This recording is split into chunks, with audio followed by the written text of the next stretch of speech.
Kau ingat lagi Abang Azman? Dah 3 bulan kami buat rawatan rambut dia. Apa jadi kat dia?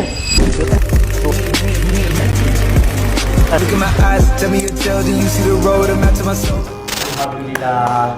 Thank you, Dok. From the one and only Abang Azman. Okay. Hari ni honest review saya ada tengok dia punya video lah. Macam terkejut lah. Hari pertama saya memang nak sebut pun takut. Tapi memang agak botak. Bila saya tengok minggu kedua tu dia dah tertutup sikit. Then minggu ketiga yang saya buat ni saya tengok banyak lah perubahan dia. Alhamdulillah lah. Thank you kepada Melaya untuk make it happen apa yang saya punya kekurangan tu. Sebab kata Dr. M botak tu bukan takdir, tapi Cuma perlu ada. saya macam mana? SAS nanti dulu. SAS kan baru. Oh, dia SAS punya. Yang hari tu. Good. Beza.